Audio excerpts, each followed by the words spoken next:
जीवाला जप उलस मेला तर गेलं. खरंय मित्रांनो, तुमच्या दोघीचं बी राहून द्या. मी काय करतो तुम्हाला माणसाच्या जीवनामधले 3 सत्य सिद्धांत सांगतो. हे बघ, यमराज यमदूताला सांगतोय जा म्हणला अमुक अमुक गावामध्ये आमक्या आमक्या गल्लीत आमक्या आमक्या ठिकाणी आपलं पेशंट आहे ती घेऊन ये. मग यमदूत लगेच गेला त्याच पत्त्यावर त्याच गावात आणि त्याच गल्लीत. तिथं जाऊन बघत होतं काय जे पेशंट यमाने आणायला सांगितलंय ती एक महिला होती आणि तिला 2 जुळ्या मुली झालेल्या होत्या. तर हे बघून त्या यमदूताचं हृदय परिवर्तन होतं आणि तो काय करतो ते सोडून देतो आणि शेजारचीच एक पेशंट घेऊन जातो. त्यावेळेस यम काय म्हणतो यमापाशी सगळ्यालाच कायदा आहे. तर यमदेव त्याला सांगतो की हे बघ तुला मी सांगितलं होतं काय आणि तो केलंच काय. मी जे सांगितलंय आणि जसं सांगितलंय तसंच करायचं. त्यावेळेस मग तो यमदूत डबल त्याच पत्त्यावर त्याच गल्लीत आणि त्याच गावात जातो आणि त्या 2 आवळ्या जावळ्या मुलीची आई तिचा प्राण घेऊन ते यमाकडे जातो.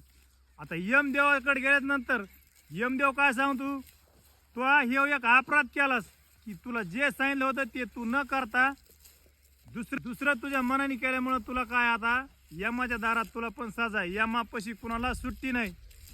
मग यमदेव म्हणला तुला अशी सजा आहे की तुला काय करायचं आता तू पृथ्वी तलावर जायचं आणि ह्या पृथ्वी तलावर माणसाच्या जीवनातले 3 सत्य सिद्धांत आहेत. ते सत्य सिद्धांत तुला ज्या टायमाला सापडते त्याच टायमाला तू माझ्या दारात परत यायचं. पण एक गोष्ट लक्षात ठेव म्हणला तू ज्या वेळेस इथून पृथ्वी तलावर जाशील त्यावेळेस तुला पहिला जो माणूस भेटन त्याच माणसासोबत तो त्याच्या घरी जायचं. आता एका गावामध्ये एक चांभार राहत होता गरीब कुटुंबात. त्यांनी काय केलं सकाळी उठला आणि आपलं बूट चप्पल साहित्य बाजारात नेऊन विकलं. त्यांनी बाजारात नेऊन विकलं. विनाश आले विपरीत बुद्धी भरपूर पैसा आला त्याच्याकडं. पैसा आल्यावर ज्या गल्लीत जायचं नाही त्या गल्लीत गेला आणि सगळ्या पैशाची दारू प्याला.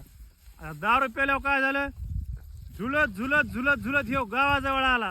गावाजवळ आला की लगेच वरून तो यमदूत त्या पैसे आला. तेव्हा म्हणला चालायचं का.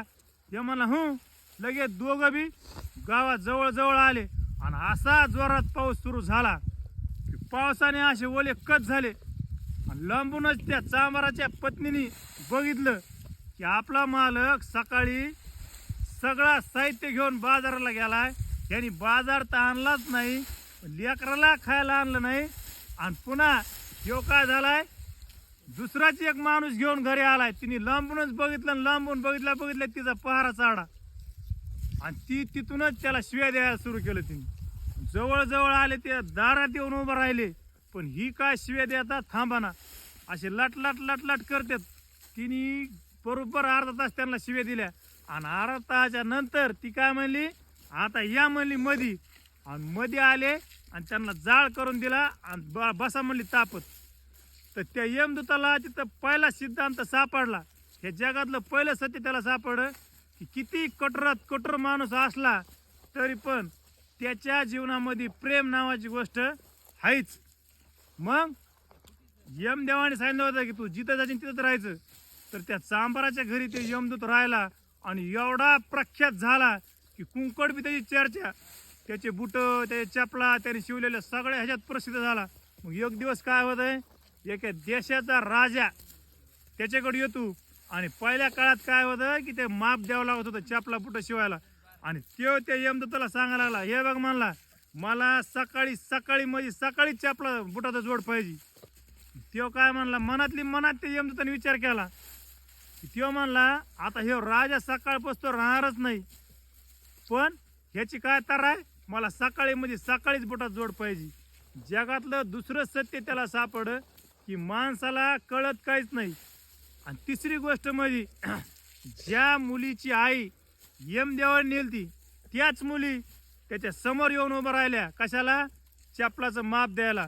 आणि त्यावेळेस त्यांनी त्या मुलीकडे बघितलं तर तो म्हणला ह्याच जुळ्या मुलीच्या आई आपण यमदेवाकडे नेऊन घातली ह्या वाचल्याच कसं काय.